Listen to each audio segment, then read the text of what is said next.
Usually when you look at a recipe, the ingredients just logically belong together, like flour, sugar, butter. They make a cake. Right, yeah.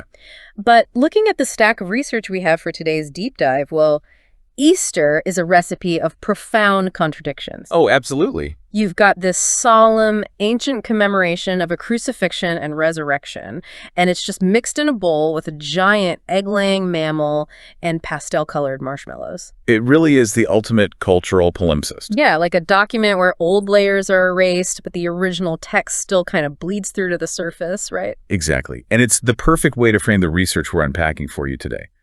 The modern holiday relies on 3 distinct ingredients. Okay, lay them out for us. So you have the Christian liturgy acting as the soul, the pagan residue providing the aesthetics, and capitalist rebranding serving as the engine. I love that. And I mean, the clash between those ingredients starts right with the name itself, because most of the world uses a variation of the Hebrew word for Passover, Pesach. Yeah, like Pascha or Pâques. Right, or Pasqua in Italian. But English and German speakers just went completely rogue with Easter and Ēostre.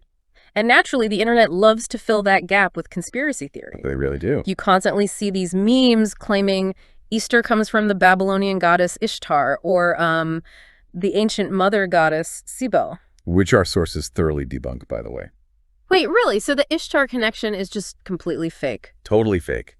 It is a 19th century fundamentalist myth popularized by a writer named Alexander Hislop. And it's based on nothing but the fact that the words sound vaguely similar in English. Wow. Okay, so who is the actual culprit then?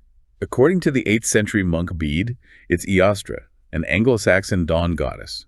Her name shares a linguistic root with dawn and east, and the Anglo-Saxons just called the month of April Ēostremanath. Wait a second. So early Christianity just let its converts keep worshiping a dawn goddess? I mean, that seems like an incredibly risky theological strategy to just adopt pagan party habits. Well, it wasn't an accident. It was a highly deliberate masterclass in corporate rebranding by Pope Gregory I. Okay, a pope doing corporate rebranding. Tell me more. So in 601 AD, he wrote a letter to Abbot Mellitus, who was a missionary in Britain, and he explicitly ordered him not to destroy pagan temples. Oh, interesting. So what did he tell him to do instead? Gregory told him to just sprinkle the temples with holy water and convert them. So instead of sacrificing oxen to pagan gods, the people were told to build huts around the churches and feast on the meat to the glory of the Christian God. I mean, that explains the meat and the aesthetics, sure, but a dawn goddess definitely does not explain poultry.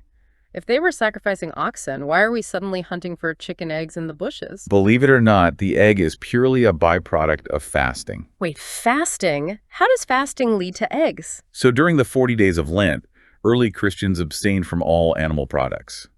But, you can't exactly tell a hen to observe Lent. Right, yeah, they just keep laying eggs regardless of the calendar. Exactly, so you have this massive surplus of eggs piling up for 40 days. Oh, I see. So what did they do with them? People boiled them to prevent spoiling. And then when Easter Sunday finally arrived, breaking the fast was a huge celebration. And so they decorated the eggs. You got it. They decorated these saved-up eggs to commemorate the joyous, feast-filled end of their sacrifice. That makes total sense for the eggs, but I'm still stuck on the delivery mechanism. Why would German Protestants in the 16th century invent the Osterhase, or Easter hare, to deliver them? Hares don't lay eggs. They don't know.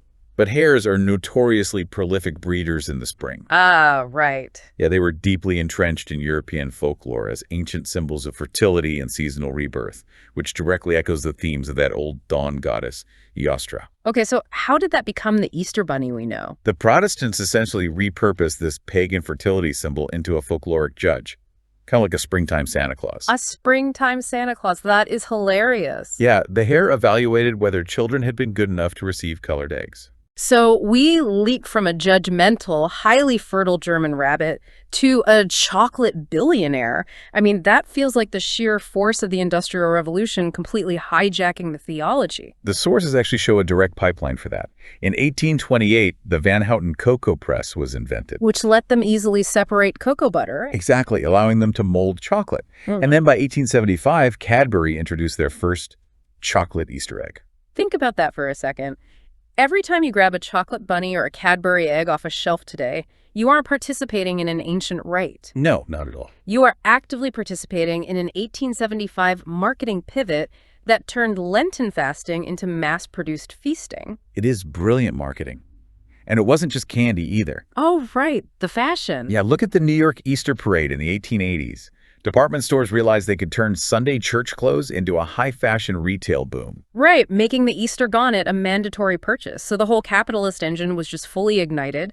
When you look at the historical timeline, Easter is not a battleground of competing religions. It really is a masterpiece of human adaptation. It takes theology, folklore, and commercial opportunity and just blends them perfectly together. 1/3 soul, 1/3 aesthetics, and 1/3 capitalist engine.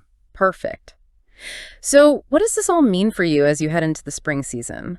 I want to leave you with a final thought to mull over. Please do. If a simple 19th century cocoa press could permanently alter the symbols of a 2,000-year-old holy day, what modern technologies currently exist that are quietly inventing the sacred traditions our descendants will blindly celebrate a millennium from now?